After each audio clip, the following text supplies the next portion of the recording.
எண்ணத்தை செலுத்துவேன். கர்த்தர் எனக்கு செய்த எல்லா உபகாரங்களுக்காகவும் அவருக்கு எண்ணத்தை செலுத்துவேன். சங்கீதம் 116:12. தாவீதின் உள்ளம் தேவன் செய்த எல்லா நன்மைகளையும் நினைத்து பார்த்து நன்றியால் பொங்கியது.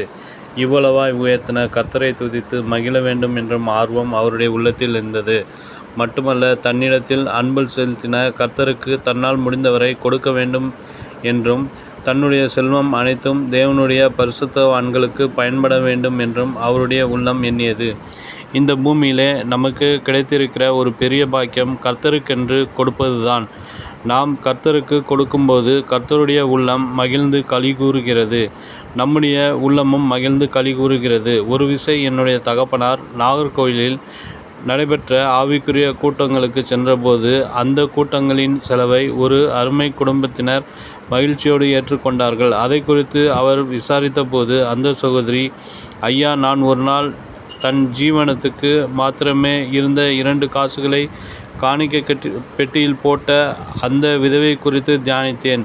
அவள் எல்லாவற்றையும் போட்டுவிட்டாள் என்கிற பதத்தை விவரிக்கும்படி கர்த்தரிடம் வேண்டினேன்.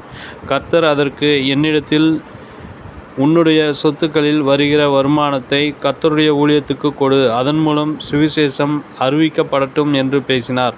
ஆகவே இந்த கூட்டத்திற்கான செலவை நான் ஏற்றுக்கொண்டேன் என்று அவர் சொன்னபோது அவருடைய முகத்தில் மிகப்பெரிய சந்தோஷத்தை காண முடிந்தது என்று என் தந்தை சொன்னார். வாங்குகிறதை பார்க்கிலும் கொடுக்கிறதே பாக்கியம் என்று நம் அருமை ஆண்டவரான இயேசு கிறிஸ்து போதித்தார். அப்போஸ்தலர் 20:35. நாம் ஏழைக்கு இறங்கி கொடுக்கும்போது அதை கர்த்தர் கடனாக தாம் பெற்றுக்கொண்டதாக எடுத்துக்கொள்கிறார். ஏழைக்கும் திக்கற்றவர்களுக்கும் விதவைகளுக்கும் கொடுக்கும்போதெல்லாம் கர்த்தருக்கு நாம் எவ்வளவு கொடுத்தாலும் அதை திரும்ப நமக்கு கொடுப்பார். ஆகவே கர்த்தருடைய ஊழியர்களுக்கும் நாம் கொடுக்கும்போது நாம் கொடுத்த தொகையை மட்டுமல்லாமல் அதை பார்க்கிலும் 1000 மடங்கு அதிகமாய் தர அவர் கிருபை உள்ளவராய் இருக்கிறார்.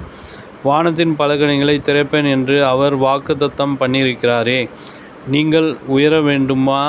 உங்கள் உழைப்பும் பிரயாசங்களும் ஆசீர்வதிக்கப்பட வேண்டுமா? நீங்கள் வாலாகாமல் தலையாகி கீழாகாமல் மேலாக வேண்டுமா? கர்த்தருடைய ஊழியங்களுக்கு உதாரத்துவமாய் கொடுங்கள். கர்த்தர் உங்கள் வாழ்க்கையில் அற்புதங்களை செய்வதை நிச்சயமாக காண்பீர்கள்.